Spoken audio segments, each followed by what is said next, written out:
Good evening, everybody. I'm Victoria Weather Meteorologist Ryan Henning, and I am here with a lengthy road trip forecast. It's going to take us 5.5 days to cover the nearly 3,000 miles between Salinas, California, and Salisbury, Maryland. If you don't know exactly where they are, Salinas is, well, I'll show you on our map. It's south of San Francisco, on Monterey Bay. So if we zoom in, there's Monterey. Salinas is just inland. And that was Salinas that we were just looking at. Not a huge town, a little bit of action on the main drag there, I guess. But we will be going cross country, so that's why we've got the 5.5 day trip. We're taking the blue route that Google has provided us with. This would be a lot shorter of a trip, and it probably wouldn't be called a road trip forecast if we were doing the flight option. So I'm just going to go day by day with our maps. We'll keep checking back in. Try to get about 540 miles per day at a pace of 67, 68 miles an hour. We're not going to be super exact, but our first day is going to take us between about Winnemucca and Battle Mountain here in northern Nevada, and we can see, well, I mean, there's not much going on in the middle of the country. It actually kind of looks worse than it is because this model has darkened the isobars, so it looks a little bit busier. I don't know why they did that. Out east, we've got our system, the remnants of the second nor'easter that's gone through there in a week. Much weaker now, still probably pretty murky along the coast. Nothing in the middle and nothing out west, which is most important for our road trip purposes because we're looking obviously at Northern California, Northern Nevada. Nothing's going to fill in entirely to our route, but there is a weak little disturbance here moving in from the Pacific Northwest. So overnight, don't be surprised if a few snowflakes start falling in the peaks outside of Winnemucca and Battle Mountain and those portions, if I can speak, of Northern Nevada. Nothing extensive, nothing widespread as we continue overnight, and that feature continues to move further inland. It's going to dissipate. I don't expect anything to reach the roadways as we continue our way eastward towards Salisbury. So let's look at what we'll see. This is going to be on Saturday, and we're going to hit pretty close to the Rollins area, maybe not quite that far. Let's see what's an interesting town in that area might be. Ooh, let's call it Wamsutter. That sounds like a good town. So we'll go through Salt Lake City, the Wasatch, higher terrain. Any moisture in that part of the world is really going to be squeezed out on the northern and western exposures by this little feature working its way through. And you can see the only remnant areas by Saturday morning are going to be along the western border of Wyoming, and that's going to dissipate by the afternoon. So no matter what model you look at, we're looking pretty good. So maybe there's going to be some snow to clear out the highway, but they should be able to get that taken care of by the time we reach western Wyoming in the afternoon, and we'll make it to Wamsutter pretty well unscathed. It's going to be a little bit cooler than we started the day, but it's not going to be terrible, and warm air is sneaking back in from the west. If you are just looking at this whole map, though, obviously you're looking more closely at the lower Mississippi Valley, where we've got our next feature, low pressure developing in East Texas.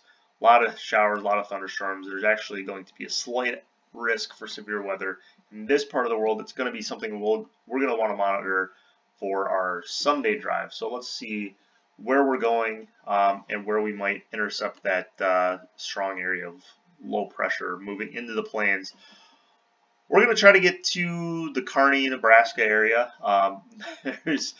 If you don't know exactly what you're looking for, there's not a lot to demarcate what part of the country this is, especially since it's not a topographical map. Here's Denver to our south. We're going to move through Cheyenne and then Nebraska. There's not a lot of big towns. There's no big bodies of water for you to figure out exactly where we are. So we're going to be working towards Kearney and Grand Island in eastern Nebraska. as our area low pressure along the Gulf really starts to ramp up. Regardless of the model you look at, there is an inverted trough kind of picking up from western Missouri into the northern plains. That might cause us some concern. This is the NAM version, which has it kind of disconnected and further off to the west. GFS is a little bit more connected and a little further to the east, which would leave it a little bit, well, actually substantially more laden with precip. But it looks like it's going to develop further to the east, regardless of what happens, which means at the beginning of our drive, we're going to be in good shape. There might be some overnight snow in eastern Nebraska, but we're going to be trailing it again. We're not going to drive through any falling snow. They may get a quick couple of inches in the Kearney Grand Island area Sunday morning, but that's nothing. They'll be able to take care of that, no problem. High pressure is building in pretty quickly after that. The wind shouldn't be blowing it around too badly, but you will be in the desolate open plains of Nebraska. So what would otherwise be a 5-mile-an-hour wind can really open up to about 15 miles an hour once you're in the plains like that without any friction. So there could be some blowing and drifting, but not a lot, just because there's not a lot of accumulation, and it's been so warm, so it's going to be really tough to move that heavy wet snow with even those 15-mile-an-hour winds. So let's, there's Salinas again. Let's see where we're going to go. This will be on Monday. I'm going to try to get us to north central Illinois, which would put us in the LaSalle, Illinois area. Peru, LaSalle, that part of the world. So we'll let's get back all the way to Grand Island. So there's Grand Island, there's LaSalle. We're going to go through Omaha, Des Moines. Here's Lake Michigan. Finally, we got a little water to figure out where we are on the map. So we can look at the center of the country, and you can see, especially by sunrise on Monday morning, there's a big area of high pressure right through the plains. That's great news for travelers, which, since this is a road trip forecast, we will be travelers. There's a little bit of a disturbance swinging out of Hudson Bay. I don't think that's going to be really widespread precipitation, despite what it looks like on the map there. I think it's just going to be a lot of stratus with a few flurries, aided by our next area low pressure. And that's the system that moved out of the lower Mississippi Valley, and it's going to scoot up towards New England. Some moisture is going to wrap in, overcast skies in Ontario and the northern Great Lakes. But we will be in the southern Great Lakes, where high pressure is going to be in control. We're going to be in great shape, easy drive through Iowa into Illinois.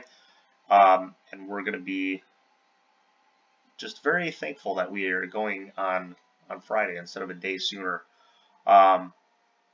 So the last full day of our trek, we'll take it from LaSalle to the Pittsburgh area.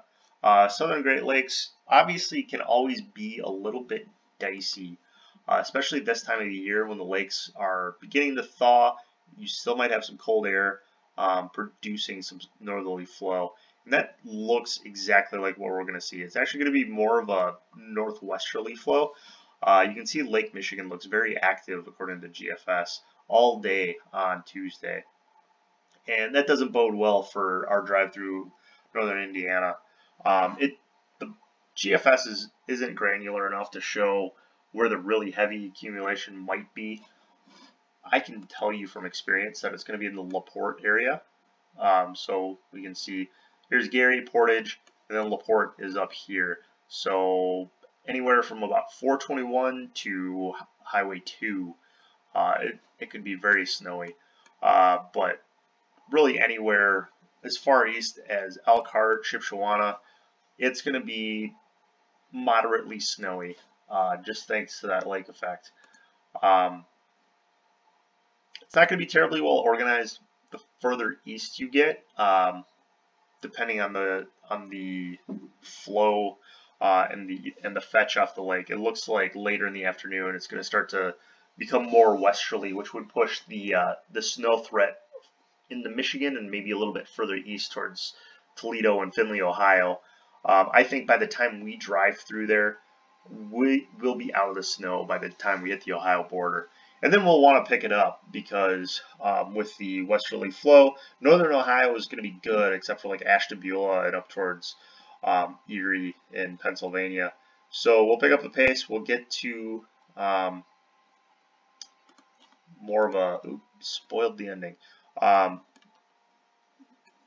We'll start heading south away from Ashtabula and Erie. And I think Warren, Youngstown, down towards Pittsburgh, it's going to be a little bit better just because the flows are going to be so much more westerly than is going to be conducive to snow around the Pittsburgh area. And they'll get snow, don't get me wrong, as this area low pressure lifts away. The flow is going to initially be more northerly. It's just that we're going to get there late enough today that I think the snow is going to be really cutting off in Pittsburgh, especially in that hill country, unless you have a really deep fetch and enough lift to get the moisture up over the Appalachians. You're going to be fine. And there's not going to be any of those forcing agents for the Pittsburgh area by the time we reach the area Tuesday night. So that is the biggest threat for precip at any point so far along our route for this drive. Just going to be that snow in northern Indiana, maybe stretching as far east as the Ohio border, but especially heavy in the LaPorte area, but moderate to the South Bend, Shipshewana region. The rest of the day, the dangers are just, you might get lost. Ohio, there's so much to do. That's actually kind of true. They like to throw their roadside attractions up in northern Ohio. So let's get out of there. Let's finish this bad boy off. Wednesday, we're going to be heading from Pittsburgh to Salisbury, which if you don't know where Salisbury is, well, you're in for a treat. It's on the Delmarva Peninsula, about 15 miles west, not 15, maybe 30 miles west of Ocean City, Maryland. Yeah. It's the biggest city on the Delmarva, if I remember correctly, given that Wilmington is not on the peninsula. I know it's the only forecast city that we have. Well, I think we do Dover, now that I think about it. But it's one of only 2 cities that we do forecast for here. It's out kind of on its own on the eastern shore. Back to the forecast as I talk myself in circles. Our strong area low pressure is only going to get stronger as it shifts off to the northeast, heading for Newfoundland. That means it's pulling moisture away from the Salisbury area. And a lot of this moisture that you see through the mid-Atlantic, that's mostly going to be in the Appalachians. I think the coast, maybe there's going to be some mid-level clouds, perhaps even overcast. Going to be more patchy around Salisbury. But yeah, it looks like for another day, it's going to be a pretty decent drive. Well, it's going to be a decent day in Salisbury anyway. The drive might be a little rocky, a little patchy, just because of the threat for a few scattered snow showers in the higher terrain.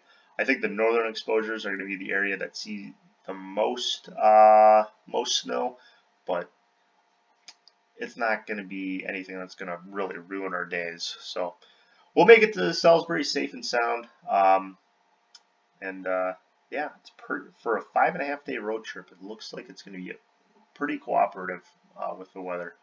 So here's Salisbury, a nice old East Coast town. I hope you enjoyed the road trip. I hope any of your travels this weekend are going to be safe, and have a wonderful evening. I'm Victoria Weather Meteorologist Ryan Henning, and this has been a road trip forecast.